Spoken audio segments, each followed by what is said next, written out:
You know, we are a community-based show. We get very involved in community issues, and one thing that I pray never happens in Long Beach or any other town is what happened this past week in Oregon. Another mass shooting. These things have been happening way too frequently. Goes all the way back to Columbine, to Connecticut, Yes. and you know, just so many over and over again. And it's just so tragic. And you know, it's like the gun lobby, and we know is very powerful, but to me, the thing they really have to focus on right now, more than ever, is background checks. Yes. Because I know in the shooting at the church, the FBI realized that the shooter never would have been approved, but it was a technicality, and it was really some sloppy work that he was able to get his gun. So to me, that's where we should focus our energies right now.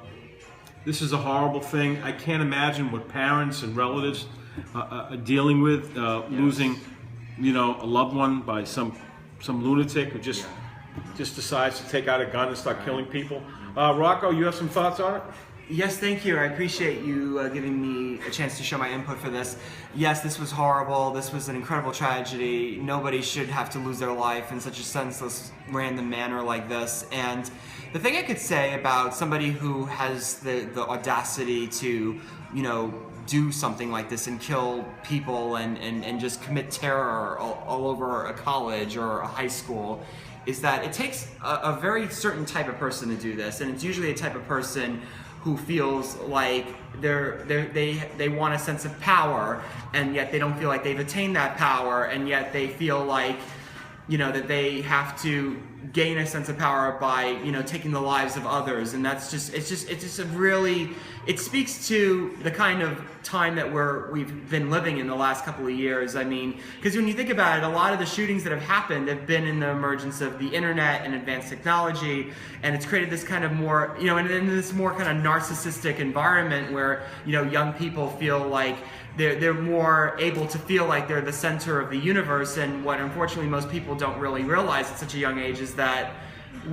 as human beings, we're not the center of the universe. We don't have the entitlement to be the center of the universe, and we're not predestined to be the center of the universe. And, you know, the other aspect of this is the fact that, you know, in an instance like this, when you have this kind of thinking, is that, you know, I think that people need to understand, young people need to understand more, is that, you know, we're not always going to get the recognition or the rewards that we want in life, no matter how much we think we deserve it. And I think that if we realize this more, we'd have a better sense of peace of mind about how we live our lives. And we really realize that, you know, this is, you know, our human lives are about everybody around us. It's about, you know, sharing, you know, everything with, you know, the people that we love. It's about giving back. It's about, you know, really trying to, you know, show that we're all each other's brothers and sisters. And, you know, with this kind of thinking with a shooting, the odds are you're not thinking that way. And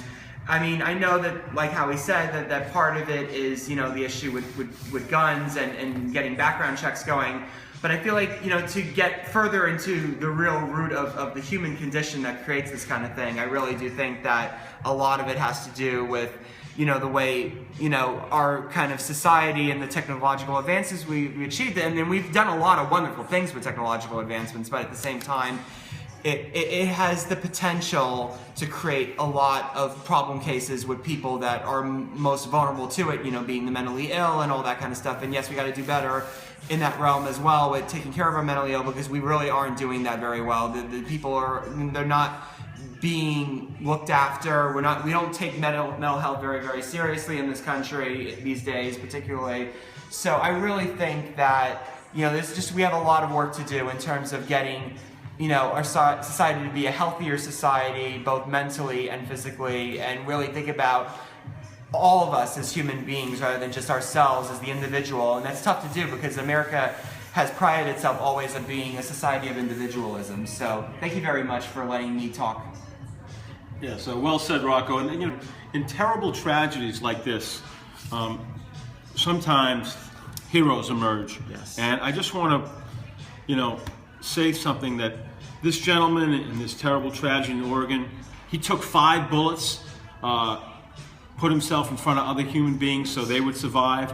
And thank God it looks like he's going to survive. Yes. And whenever a tragedy like this happens, I always think of the school teacher in Newtown, Connecticut named Victoria Soto. She threw herself in front of 4 or 5 children, covered their bodies, so she would take all the bullets and they would survive. And she knew she was going to die, yet she was so heroic in saving 4 or 5 children. And so whenever these tragedies happen, I always think of Victoria Soto and what a hero she was that day. If I may say one more thing about the gentleman that you mentioned, that gentleman really showed the best of humanity by, risking his life and saving all those people. I mean, that is really when the best of humanity really rises up to the occasion. This is a guy who actually who said that he didn't say I'm kind of take it into his head oh, I'm a hero, I'm this, I'm that. Said, you know what, I'm a human being. This is what any one of us can do, and that's the lesson that we can learn from. The great silver lining of positivity we can learn from this is the fact that human beings, it's not always about us, it's about everybody around us. So I think that this gentleman did a wonderful thing by helping all the people that were in that school, and I think he definitely made a difference in preventing more loss.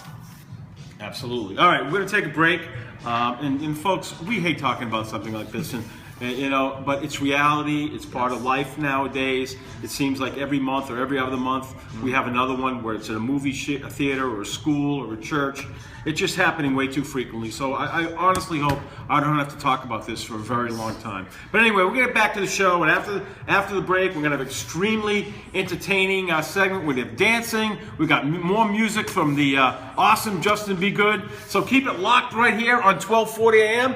I am Halftime Howie. This is Broadcasting on the Beach with Halftime Howie, coming to you live tonight from Joe's Crab Shack in Oceanside on Long Island's first and oldest radio station, AM 1240. WGBB.